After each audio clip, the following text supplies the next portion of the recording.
Heɗitoɓe assalamu alaikum, barka men be jemmare hande, barka men be lorki fotta moɗon nder taskaranji kode radio international gila ɗo Abuja lamorde lesdi Nigeria. Hande nyalande altine 12 lewru joyego abru hitande 2024 ko yadata 11 lewru leyhaji hitande 1445. Inde an Ayuba Lamiɗo Munyal arroto waddonoki on taskaranji amin ɗi hande. Nder taskaranji ɗumin taski waddonoki on min jogani on rahotoji fere no ɗum dogginiri seyo julde leyha. Den i wodi taskaran kofli barka e julde, amma heddi ko ɗo hon da Umar Aliyu waddanay en fassara kubaruji lesɗe duniyaru.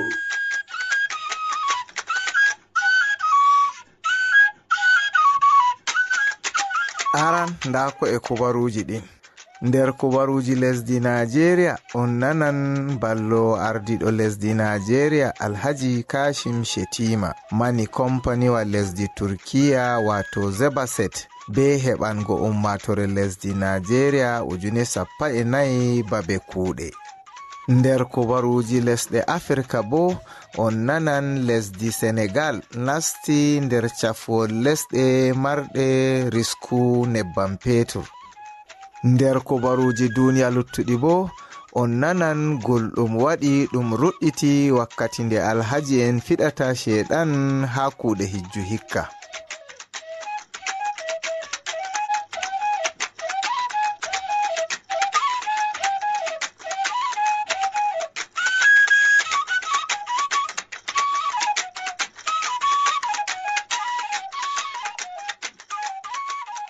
Jotta bo nda kubaruji ɗin ɗi fuu maji. Ballo ardiɗo lesdi Nigeria Alhaji Kashim Shettima mani kompaniwa lesdi Turkiya wato Zebaset dow heɓango ummatore lesdi Nigeria 14,000 kuuɗe. Shettima waɗi manore mai on yaake o wolwananno jayndiyanke en ɓaawo omtuki lisal kompaniwa man wakkere waɗugo pipe malla bo tiyoji roba ha fattude hetande nder Abuja ngam tigguki kompaniji tan wato Idu Industrial Zone. Kanko ma yaake o wolwanno ardiɗo mobgal kompaniji les lemaru Zebaset Adil Ayon Kud wi ɓaawo kompaniwa gaɗowa tiyoji malla bo pipeji roba kompaniwa Zebaset omtan kompaniji fere 215 ngam waɗugo kare kutinirɗum hande e jango ha Idu Industrial Layout man. Ha yake kompaniji man hosan huwoɓe ko hewti 14,000. Ardiɗo lesdi Nigeria Bola Ahmed Tinubu hellani baabiraɓe ha lesdi Nigeria albarka yalirgo nyalade ngam numtugo be teddingo saaro baabirawo. Tinubu mani wallide nde baba hokkata ha saare fu ngam kanko on laati tefowo nyamdu faddanowo iyalu mako wato rento, nonnon bo koltal be elto hawtade be ko larani ardungal fu. Tinubu wi kanju waɗi ma a tawan to saare woɗi lesdi fu woɗan. Yande 16 lewru Jun hitande fu faltama ngam numtugo wallinde baba ha jahargal ngendam ummatore. Nyalade man heɓi asli on bo ha nder hitande 1998 ha diwal Virginia lesdi America. Dalila soyuki worɓe 316 wasoɓe kol malla bo yulɓe. Worɓe man maayi dalila futtuki ko ɓe wasirta ngaska man andiraɗum dynamite yaake ɓe laatino nder ngaska majum. Haragare Tinubu mani baabiraɓe yeɗɓe be mayɓe ha nder lesdi Nigeria. Nonnon bo o tefi baabiraɓe yeɗɓe ta soma dow jippingo teddenga ɗum jawmirawo yowani ɓe wakkere eltuki bacci maɓɓe hediɗate boɗɗe ko hokkata lesdi bo ummatore darinde. saggarle en jaari kippol ha wuro tudun dogo wongo nder hukuma pamara Gwadabawa nder diwal Sokoto lesdi Nigeria. Rahotoji iga wuro man andini dow saggarle en majum kippi wuro man on jemma fina julde. Ngomnati diwal Sokoto tabitini fe'andu man ha ngomnati man wi yimɓe njowo on mbara woɓɓe 13 bo nawni. Non bo hallabale en majum ɓofti yimɓe ɓe ɗum tabitinai limgal ɗuɗoral muɗum ɓe nastidi ladde. Diwal Sokoto ɗon nder diwe woyla lesdi Nigeria yidoje be fitina soyde rento ha saggarle en nangata yimɓe ngam tefugo njobdi ceede. Lesdi Senegal nasti nder cafwol lesɗe ɗe jawmirawo riskiri be nebbam petur ha gallure Afrika. Nder asawere salinde ɗo on lesdi Senegal man fuɗɗi wasugo ɓundu aranderu ndu ɗum yelata to kuuɗe maaru timmi hokkan lesdi ndin e tirgel nebbam petur wato barel 100 ha nyalade. Ardiɗo lesdi Senegal Bashiru Faye tabitini ummatore lesdi ndin dow ceede ɗe ɗum tammi heɓugo iga nebbam petur man hutinirte bana no handi ngam nafuuda ummatore lesdi ndin fuu. O wi ngomnati omti asusu ngam nafuuda taaniraɓe be njaniraɓe tammuɓe danyego yeso ɗo ha lesdi ndin dow bawɗe jawmirawo. Soje ngomnati lesdi Sudan be turtuɓe RSF ɗo woggotira habre satunde ha berniwol Alfashir gongol ha woyla lesdi ndin wato ha gallure Darfur. Jami'ijo mobgal kawtal lesɗe duniya Toby Howard andini dow habre man nattini ngendam ummatore ɗunde ha berniwol man. O wi nde weti fuu ɗum ɗo mbara yimɓe ɗuɗɓe ɗum ɗo ngula ci'e ɗuɗɗe. Bakkeje ɗen ɗiɗi fuu bo ɗo hutinira be bomji ɗum ɓe sakkinta iga dow.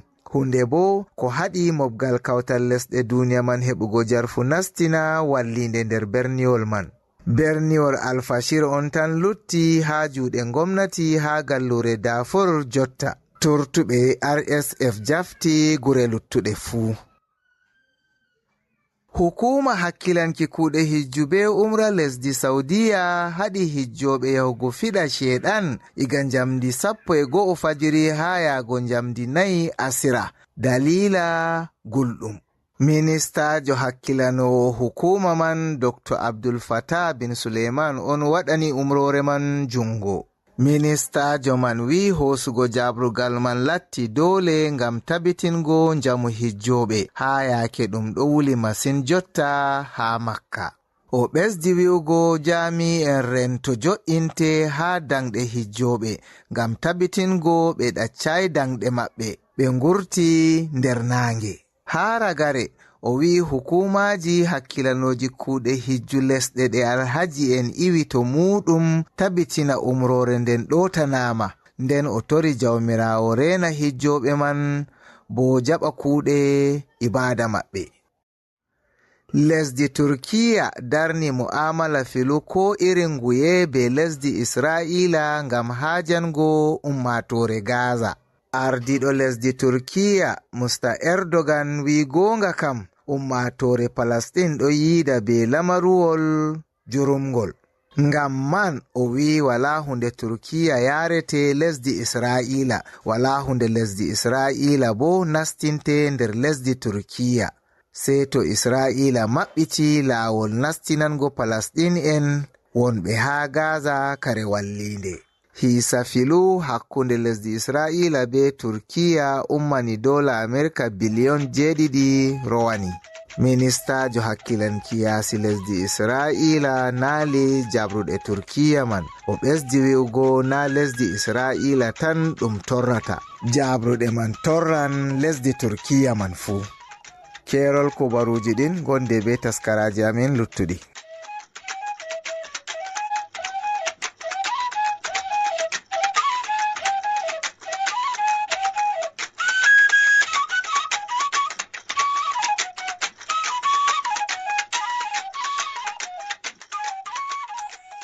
Modibbo Umar Aliyu a yettama. ɓaawo kubaruji duniyaaru rahotoji amin ɗi hannde no fiitinay hakkilo dow julde leyha no ummatore julɓe dogginiri sew julde ha nokkuje lesɗe windere feere feere. Aran da Umar Aliyu hawtanimi rahotol dow no hoorejo laamu leydi Nigeria Bola Ahmed Tinubu dogginiri julde nalfe idi e wuro Lagos e jawabol ngol o waɗani ummatore Nigeria. Allahu Akbar, Allahu Akbar, Allahu Akbar. La ilaha illallah, Allahu Akbar. Hande laati julde layha. Ummatore lesdi Nigeria fuu juuli bana ummatore julɓe Allah wonɓe nder lesɗe duniya feere feere. Ardiɗo lesdi Nigeria Bola Ahmed Tinubu julidi be julɓe Allah ha babal sallikere o balande wonde ha birniwol Lagos. Fodde ko waruki Tinubu ha pelel sallikere man. Ummatore julɓe tokke tokke on jaliri ha ton iga fajiri. Laamiɗo Lagos Obaril Wan Akiolu be dogari en muɗum fuu jaliri fodde ko waruki Tinubu. Nonnon bo jami'en gomnati tedduɓe be nanta filoɓe lesdi Nigeria kastaɓe bananta Alhaji Aliko Dangote fuu ardi Tinubu on. Nder jami'en gomnati tedduɓe warɓe ha pelel sallikere man woodi ballo gomnajo diwal Lagos Dr. Obafemi Hamzat be sawro ardiɗo lesdi Nigeria dow ko larani rento Malam Nuhu Ribadu be ardiɗo huwoɓe ha fada wato Chief of Staff Mustafemi Bajabiya Mila be gomnajo Lagos ɓoymajo bo ministajo ha gomnati Buhari Babatunde Raji Fashola. Istahu wa atajibu.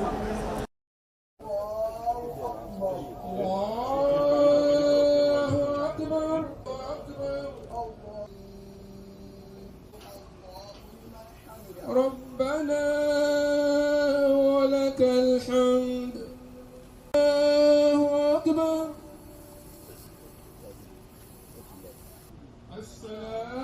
السلام عليكم. Limanjo julirde Lagos maunde Sheikh Suleiman Oluwatoyin Abu Nolla on ardi ha nafugo ha pelel sallikere man.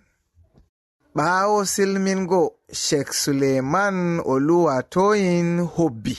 Ha nder hubba maako on bo o fooɗi hakkilo julɓe Allah dow ko julde layha saawi. Fellow Muslims, the importance of Eid al-Adha or Eid al-Kabir is all about sacrifice. Ya onon derɗiraɓe am julɓe Allah, wala ko julde layha janginta geeto bila ɗotango ko jawmirawo umri be dayango ko o haɗi hawtade be wallitigo famɗa sembe en nder meɗen.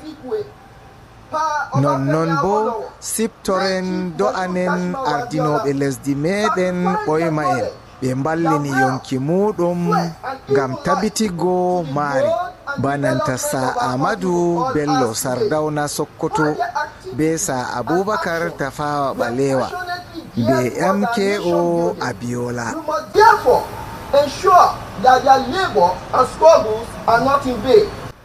Ngam man dole meɗen tabitinen ngulenga maɓɓe laataki dow mere.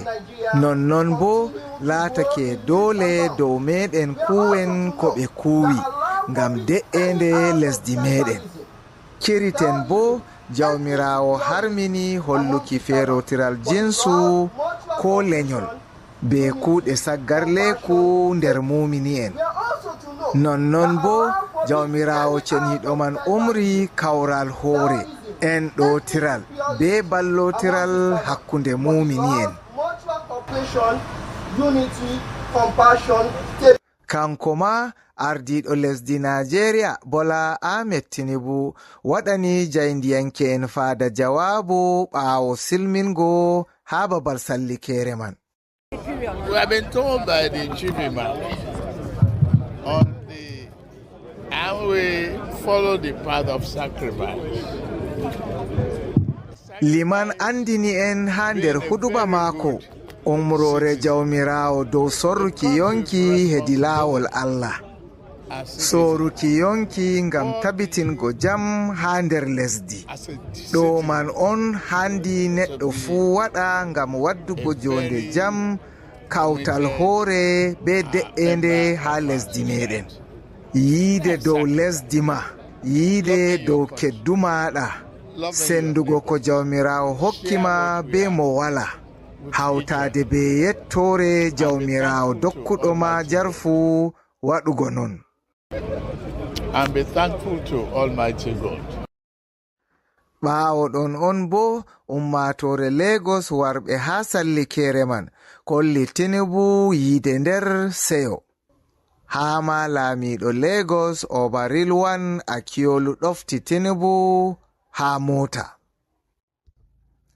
Gomnajo diwal Lagos wakiltama ha sallikere man, amma kadi kanko on taɓɓi Tinubu ha saare. ɓaawo wartuki Tinubu ha saare on gomnajo man waɗani jayndiyanke en jawabu banni. There's good reasons for us to celebrate, and we will continue to pray for peace. Nyalomare hande handani hollego seyo, en do'ana heɓugo jonde jam be rento nder ummatore, hawtade be famral hakkunde ummatore meɗen laatinde nde ɗo ferotiri hedi diina be le'i. Ask God Almighty to strengthen it, because it means en jotina do'a dow ardiɗo lesdi men, en tora jawmirawo sembiɗinamo, o ɗo mari anniya mbotka dow lesdi ɗo. Allah hokkumo bawɗe waɗango en ko handi. and ability and courage to be able to do it and do it right at all times. julde layha hikka ni warani ummatore lesdi Nigeria nder saɗirmaji catuɗi. Sey en mbi'a jawmirawo ceniɗo waddu hoyende, bo Allah laamiɗo holla en mawri. Iga saare laamu lesdi Nigeria wato Asorok, Omar Aliyu, Kode Radio International be TV.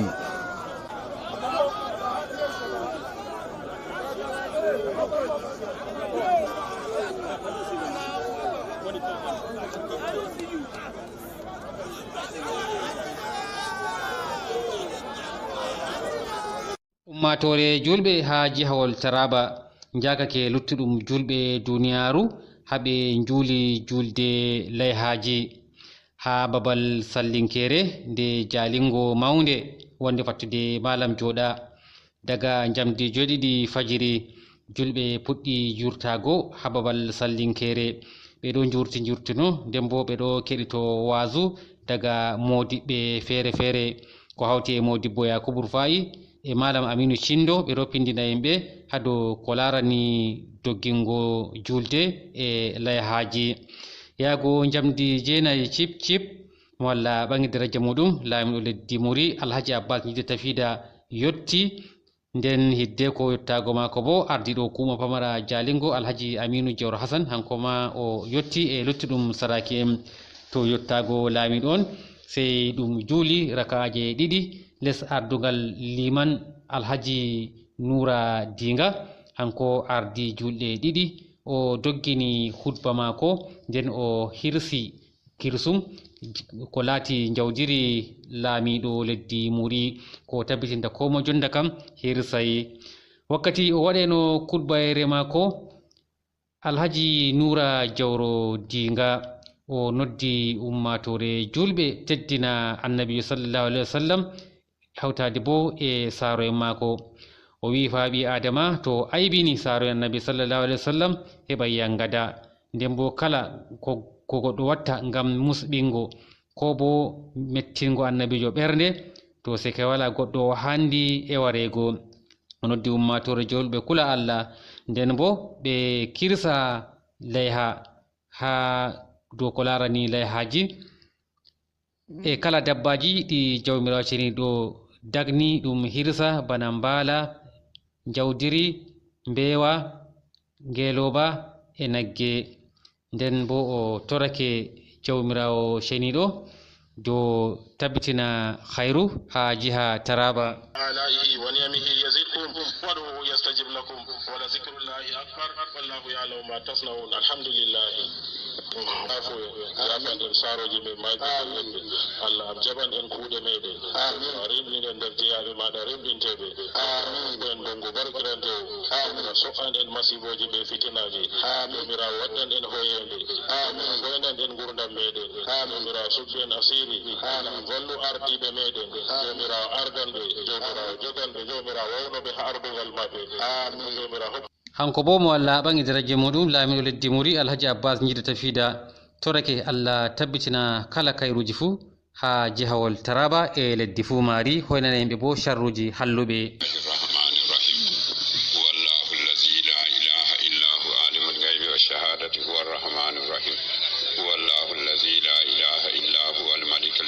السلام المؤمن المؤمن العزيز الجبار المتكبر سبحان الله عما يشركون والله الخالق البارئ المصور. ɓaawo ɗum jippake mi heɓi ƴamgo goto nder yimɓe laamiɗo wato dogarejo laamiɗo biyeteɗo Canu Dogari kakkilano laami wato jawdiri laamiɗo nga limanjo Nura Dinga Hirsi nda komin gaadi e maako.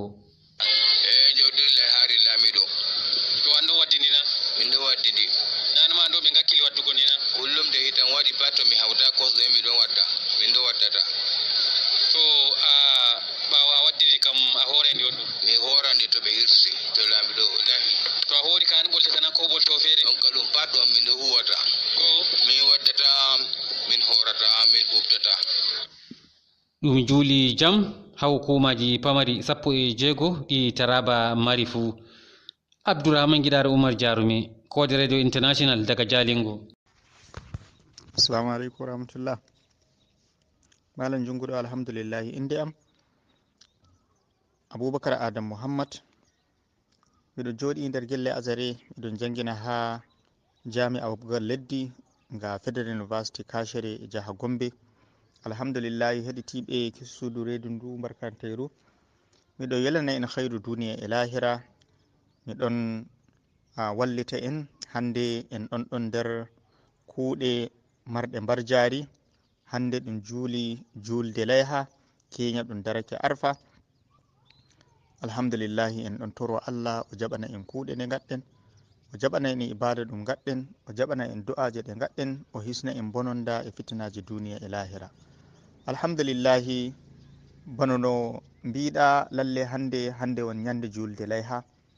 Kilmarɗo bawuɗe fuu inchallahu o soodi layhari mako o layhake hande, mo heɓayi layhake hande jango to Allah yaari en 1 lewru ndu o wawai o layho, to o heɓayi faɓɓiti jango 12 lewru ndu o wawai o layho.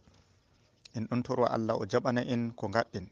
Noddandu am ummatore julɓe, to en goni fuu e nder suudu duniya lallai en andi komi jotta saɗi, komi ko anduɗa fuu warti saɗi. To en jaɓu saɗirka hunde haɗa en layhaki. Layhaki ki ɗum ibada. Kin layhiɗo fuu wodi mbar jari, wala bi'owoma nda mbar jari nda iyaka mbar jari ndi ɗum hokkata layhiɗo. Ɗum ƴami annabijo sallallahu alayhi wa sallama o wi dhahu fa innaha sunnata abikum Ibrahim. Jehe layhe ngam layhaki ɗum ɗotaki lawol baba mon mama mon annabi Ibrahim alayhi salam, bo ɗum lawol bongol. Kil maggiɗo lawol ngol fuu to ɗowtaki wala e darto sey nder ɓaade aljanna. Sey sahabo en ɓe mbi ya rasulallah fa malana biha, to min layhake minon bo komin mbar jari amin nder layhaki. O wi to on layhake bi kulli sha'ratin hasana, gasawol gotol fuu dow jiki dabbawa nga kissuɗa ɗum hokkete laada. Hokkuki laada Allah na ɗum iri hokkuki laada min e an. O wi man jaa bil hasanati falahu ashru amthaliha. Kil gaɗɗo kugal bongal gotal fuu o hokkay mo mbar jari geɓe 10. O wawai bo o ɓeddanamo, o wawai o ɓeddanamo, o wawai o ɓeddanamo. Ngam man wala anduɗo iri mbar jari ko iyaka mbar jari ndi jomirawo hokkata layhiɗo sey hanko Allah. Ko ɗum yiɗi kepten dabbawa nga kissuɗen fuu ƴiƴan ɗam naway heedi Allah ɗen yata.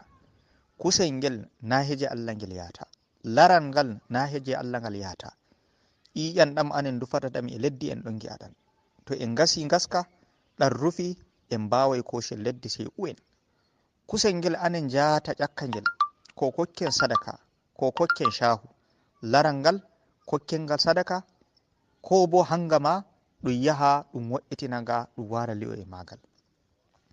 To ko yata heje Allah o wi lan yanala Allah luhumuha wala dima'uha walakin yanaluhu attaqwa minkum. Ko yahata heje Allah kulol Allah ma ngol jo'inɗa nder ɓernde ma, darɗa maw hanko on na o tagu ba ma, hanko taguma hanko tagi tagle fuu o wi ɗum layhokil marɗo bawɗe fuu sey darɗa giɗa e lallay ɗum umarni daga heje mako ɗum wurti, an bo a wodi bawɗe a yehi a soodi dabbawa maɗa a wari a hissinga ngam Allah. To hanjum hanko jomirawo darata, ngam moye jaɗa kissuɗa dabbawa ma, to ngam mako gaɗɗa kugal ngal o hokkita mar jari. Lallai ummatore meɗen to en shiptori to en daari mbar jari nde ɗum heɓata, wallahi ha nayi daden saɗirka dabbaji jotta mbi'en en layhatako. E jotta fa en ɗon wi'a komi saɗi haɗayi en nyamki, haɗayi en yarki, haɗayi en watki limsere, haɗayi woɓɓe muhuki ɓaale, haɗayi wokki ɓedduki ɓawle, haɗayi woɓɓe soduki maggam motaji na ngota na ɗiɗo, goɓɓe mashinji ɓe sodata. ɗum fuu saɗirka hunde waɗayi ɗalɗen ɗum en ɗon gaɗa ɗum ngam ɗume? Ngam to en mahi ɓaade en nassa e joɗoɗen. Ta ɓangi debbo a joddoto e mako nana belɗum, ta sodi mota a maggoto ko machine a maggoto nana belɗum, goɗɗo sodi ngesa, goɗɗo bo o yibbi ɓaade mako ma o ummitini wonde hesre, ko waɗi? Ngam ɗum hanko nanta belɗum majum. To jotta kenan hanayi anen bo ndaden saɗirka dabbaji wari ngam man en mbawata layhaki. Wallahi inna ash-shaytanu ya'idukumul faqara wa ya'murukum bil fasha. Kullum kanko shayɗan wallahi o nodday en o ɗon holla en shoku ko ummi fu sai o wi'a a wawata hunde nde saɗi. To en sheɓiti to en jaɓe wallahi ko marɗa fu yahu, wa ma tuqaddimu li anfusikum min khairin tajiduhu indallah. Wallahi ko gaɗɗen fu to ni en gaɗi ɗum ngam tefki mbar jari heje Allah, wallahi en tawa mbar jari min ha Allah jomirawo nyande dergal. Ngam man ummatore men e ɗon nodde en ngam Allah marɓe bawɗe jehen sodin dabbaji kissem ngam Allah layhoɗen en ɗon insha Allahu nyande dargal en jahay en bo tawai mbar jari meɗen ha yeso jomirawo meɗen. Layhiɓe shiptoren lalle wodi ummatore men ɓe mbawayi ɓe layhi, ko Allah waɗi keɓɗen fu kokken ɓe shahu, kokken ɓe sadaka, anen bo nyamen kusel gongel. En ɗon toro jomirawo o wallita en, o jabana en kuuɗe meɗen, o waɗa en gaɗi kuuɗe ɗe ngam tefki yarda mako, bo o warjoro en khairu nyande dargal, o waɗa ɓaade aljanna won tabbitore meɗen. Miɗo yelana en khairu duniya e lahira. Wassalamu alaikum wa rahmatullahi wa barakatuh. ɗum yaari kippol malla piyanɗe dow corol motaji halifa janar mo madina gunas terno el haji amadou ba wuro fulɓe ɓurdugo e leydi senegal. kippol ngol yarama e ka'e wakkatire ko o hotata gila julde leha idil kabir. keroji malla motaji ko ɗuɗi bonnama ɓawo timminki julde idi nden marnde nable ɗiɗi. ɓe fuɗɗi waɗuki muzahara malla yadu e koyɗe e filaki wuro ngon tokkuki ɗate ɓurduɗe nder wuro ngon.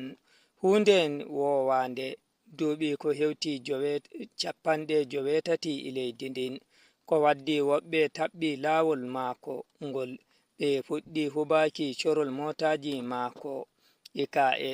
kubaruji ni holli yimɓe ɗiɗo mbara nden motaji ko ɗuɗi bonnama, woɓɓe ɗuɗɓe heɓi nawnanɗe e wulki gure malla sumuki ci'e ko ɗuɗi.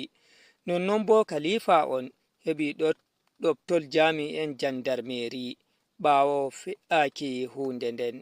kerol hotol ngol wonɗon ibrahim yiramodake kode rediyo ETB.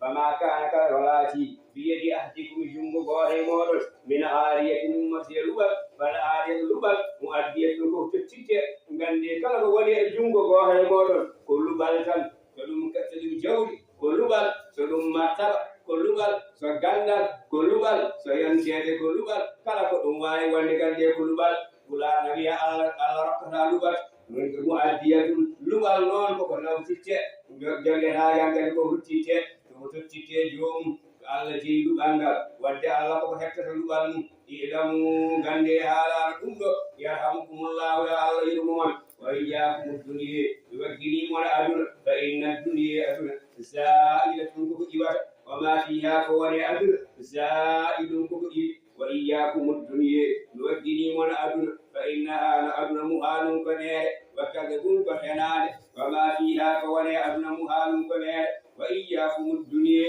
نوجني من أدنى فإنها لأدنى فانية كخرفة وما فيها فولي أدنى فانية كخرفة وإياكم الدنيا نوجني من أدنى فإنها لأدنى غرور غندي أدنى كفهمتر وما فيها فولي أدنى غرور كفهمتر وقد مات الأولون ولي مبني ولا أديناب وإن لم تؤمنوا بذلك سنجننا كدوم فأين سليمان بن داود قال سليمان بن داود فلا مبيديني قد ملك الدنيا فلا جنوم أدر ونعيمها نعمات أدر وجميع ما فيها فجندان القوان أدر قد مات أمائي وتركها وفي أدر إلى رحمة الله جل جلاله وكأن سليمان على رجل لام كأن فاوف على ركب ولا لي أبل أوف ولا لي يفدرلو كدلي مدرلو فهو نجي ما لي مكوي لام مك ونون دي وجا وهو على لي وبي لام رب هب لي ملكا لا ينبغي لأحد من بعدي إنك أنت الوهاب وبي آن الله بدنيا كمان كفران لام غنددا أي بور جاني لام شغال منون لام رب هب لي رب هب لي ملكا لا ينبغي لأحد من بعدي إنك أنت الوهاب الذي منني بيدي فسخرنا له الريح والشياطين كل بناء وغواص الذي مفهوم أو بصير غير حساب الذي نركب بيأتي مهم بيأتي مجنين بيأتي مسيدين بيأتي مجود كلا الله تبرو بيأتي ولي يمرار ما بجدا بديرا الذي نركب ذكر كان هايبو بورني فهمون أو أمسك بغير حساب سألام دكتورا سألام موفتا أنام دهان أوتاك كنترول أوتاك أوديت ببلنا فوق بديرا كنا نتيم من الجسالات الجسد كوي جسالات يعني بقلا وكل سبحان من لا يقوم إلا أمره ويسنا نودني أول مقدر لا مقدر سنا لا مقدر كلا كوي كوكذا من كارا ويلم تيجي بذلك سجنا كدوم فأين تلقى وربي ديرني كما ملك الدنيا لا نوم أدل ونعيمها نعمات أدل وجميع ما فيها تدندا القوان أدل كما تأمى وتركها وراءه وبدون سكال مك وإن لم تؤمنوا بذلك وتجنجنا كدوم فأين بخت النصر وربي ديرني البابي يبابي كما ملك الدنيا وأن لا نوم أدل ونعيمها نعمات أدل وجميع ما فيها فجندا القوان أدل كما تأمى وتركها وبدون فلعنة الله سنجا الله ونعمه فإن لم تؤمنوا بذلك سنجنا بهم فأين نمرود بن كنعان وربي ديرني كما الدنيا لا من أدل وما فيها ولي أدل كما تأمى وتركها وبدون فلعنة الله سنجا الله ونعمه فإن لم تؤمنوا بذلك سنجنا بهم فأين سيد الأولين ورقوه والأولين والآخرين وهو سكرين وخاتم الأنبياء تموال النبات والمرسلين تموال نلاب وإمامهم أرمام وشفيع الأمة تهونا ولي أجمعين تنداغا سيدنا وهو محمد سيدنا رسول الله نلاب عليه السلام يوم ميدا الله كسلم ونمك وقائدهم كان هو لدواء ولينقل إلى الجنة في الجنة صلوات الله يبين الله وسلامه كسال الله وبركاته وبركاته الله كان يوم وعلى آله وعلى آله ومن جنب كلامه كرام تجيب البركة مكتوب وأصحابه وعلى صحابه مساجد الدلال لمبارين أئمة الأعلام هو بمانين فالكل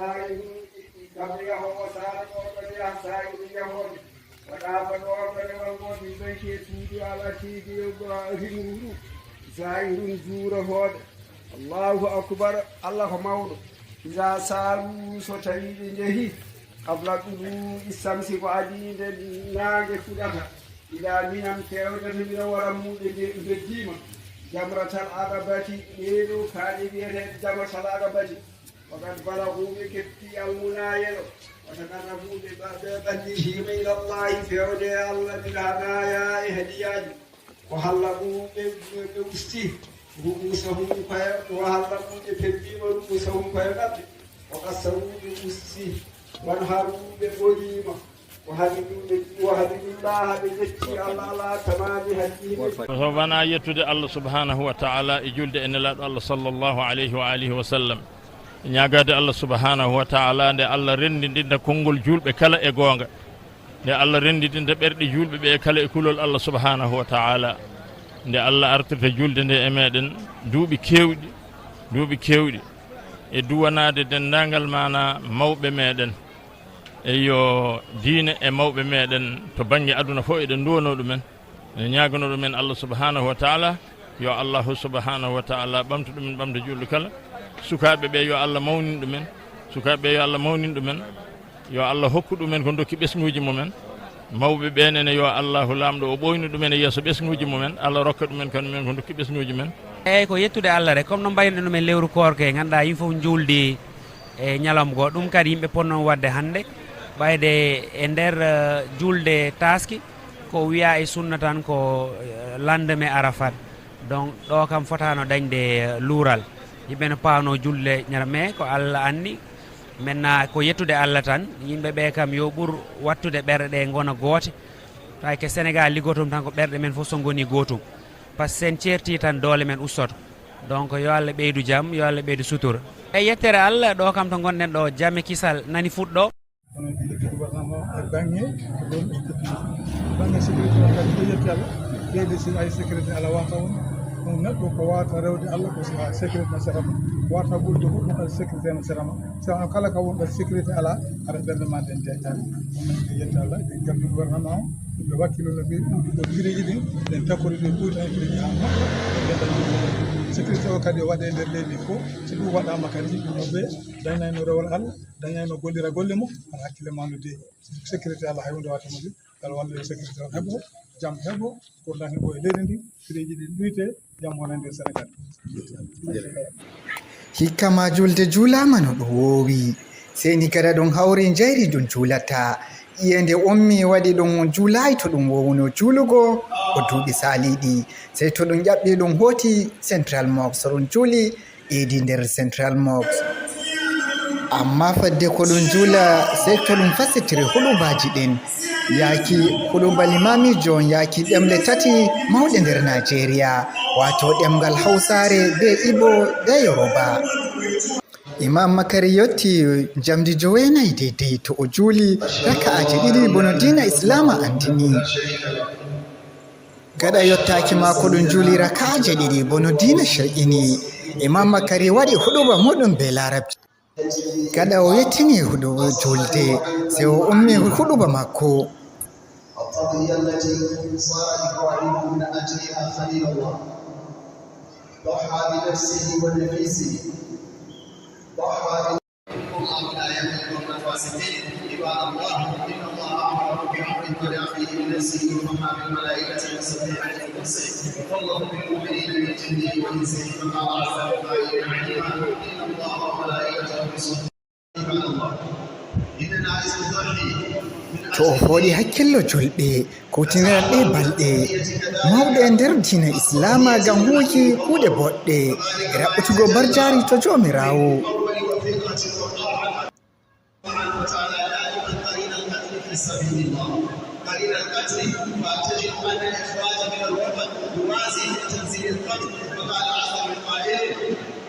إنما جزاء الذين يحاربون الله ورسوله ويسعون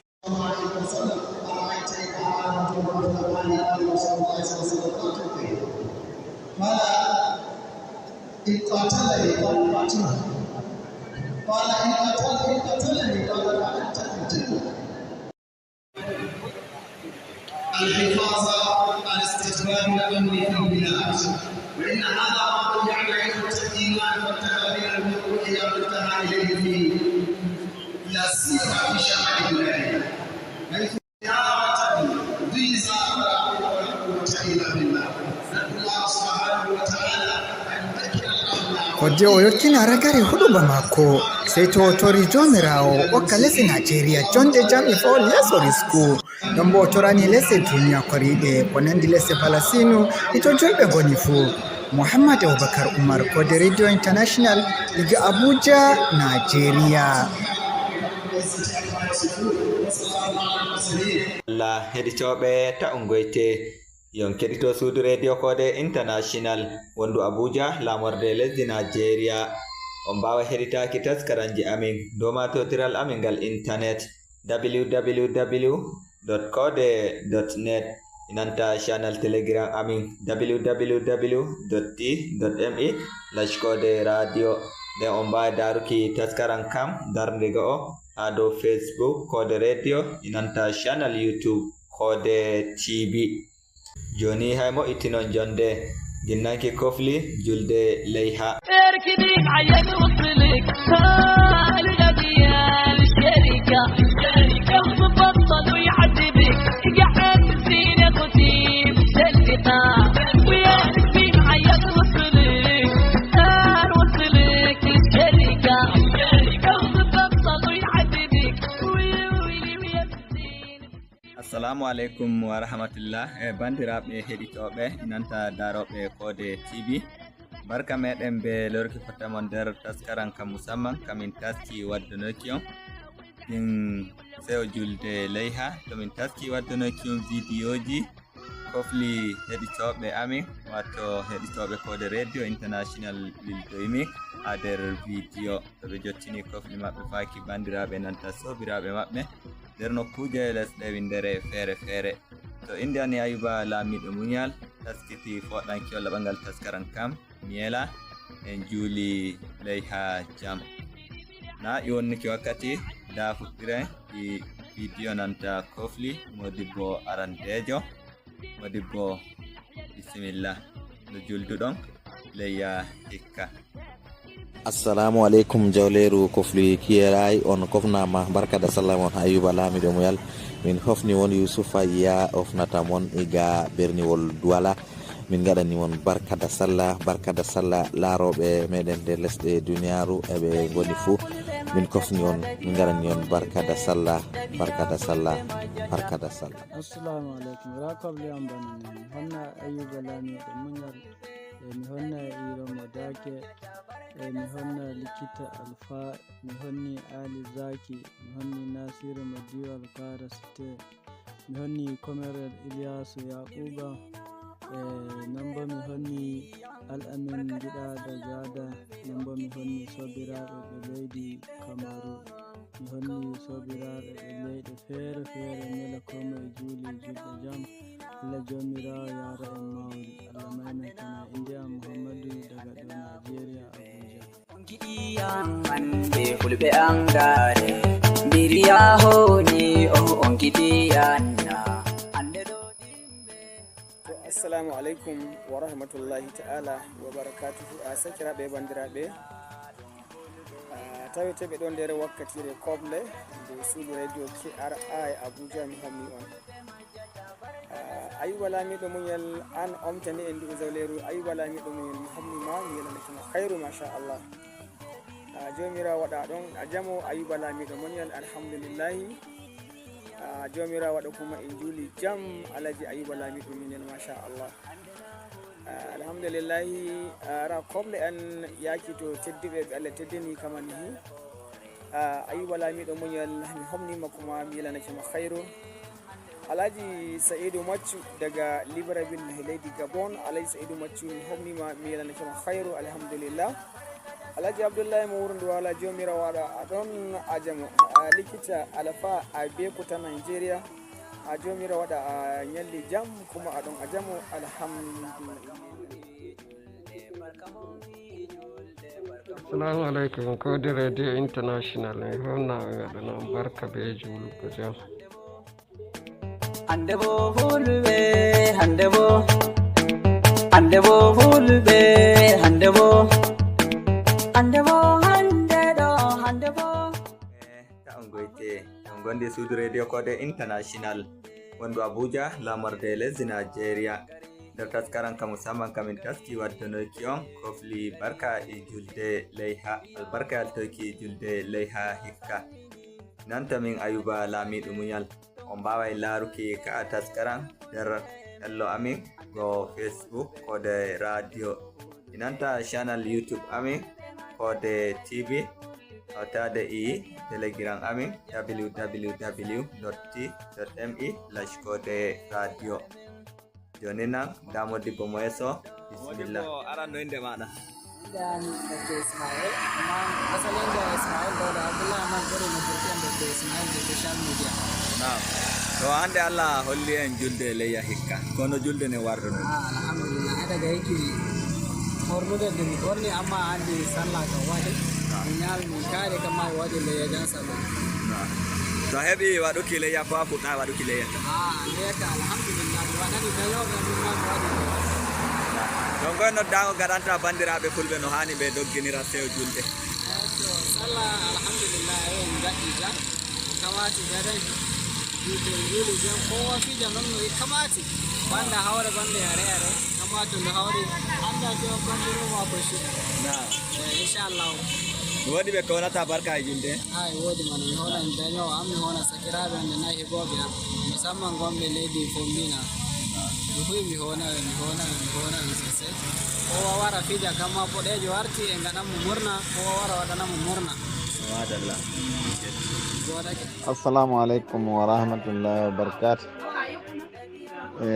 jawɗeru wakkatire kofli ɗum sakirawo moɗon saydi maccidi ka ɗo libreville kaba mi hofti on on fo moɗon mi waɗani on hayru mi waɗani on barkata sallah barka e juulugo jam allah holle en mawde ayuba lamiɗo muñal a hofnama a yelanama hayru emin jii vidéo mon gaɗanɗa en to machallah mino bo kadi min gaɗa vidéo min gaddi photo to machallah mi waddi photo lam e noon bo kadi mi waddi gotol bo photo lam goto ɗum sobirawo am goto bo min gelam dari hakkude amin ɗon kadi to e seko machallah waaleykum salam wa rahmatullahi taala wa barakatuhu suudu men dukki ara aya wakkasire kobli ɗum goto mo moɗon abdoullahi taweteɗo wuro do ala hobnata o yalanta on hayru dow inde ardiɗo zawreru ɓe balla mako kala mo lamba mo jippoto ɗo fuu mi homni ɗum mi ƴami jawmum wala mo mi itti ko goɗɗo gotel daga andaɗo ɓe mo andaka daga leyɗe feere feere on pammo mi waɗi on barkado sallah barkado sallah barkado sallah ardiɓe men lallamɓe men leyɗe meɗen allah hokka en jonde jambe de'ende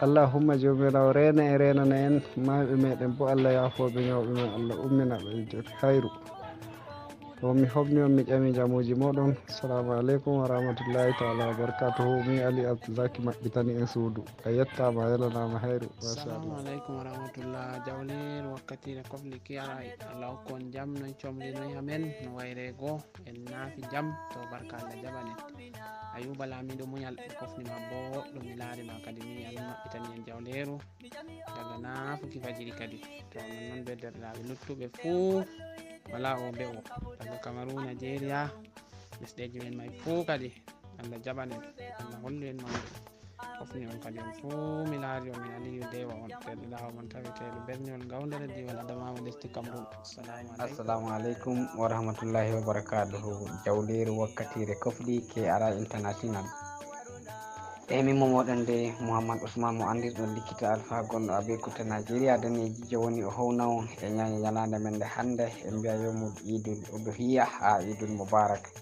takabbalallahu minna wa minkum sadi wa amalana alhamdulillah mi howni sakiraɓe bandiraɓe ɗo miya saydou macho gonɗo libreville gabon sannara fi ar o amin mo suudu fina tawa ha to aliyu ahmad rigasa sannara abdoullahi douala hawnama sannara aliyu ahmad a hawnama waɗanama fatan alheri sannara mouhammad aliyu a hawnama sannara ayuba lamiɗo muñal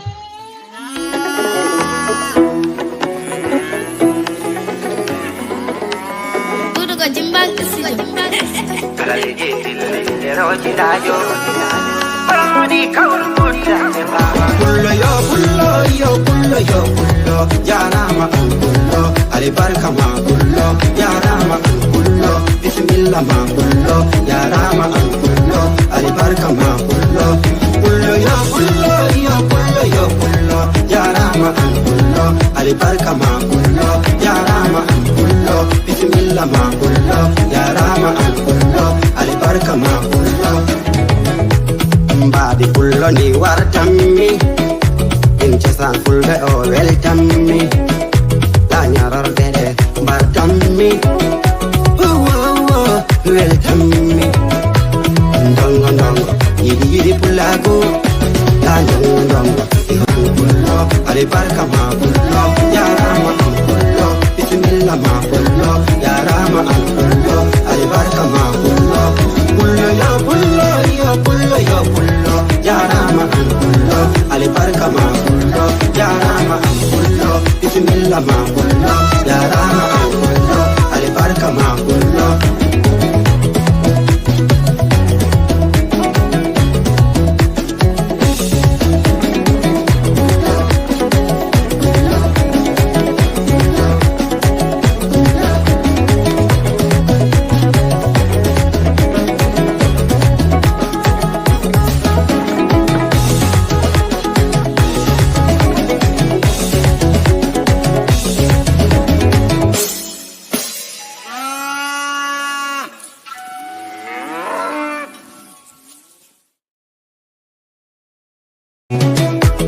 Leñol fulbe ngol wul ngama Demgal liyo ngal halaka Mi woni garanti leñol Tade mi walli mi wajo Para kersire ngondon Mimmi hersirta kongon Salaki wutama obo modani Wute amma burani mi wana jama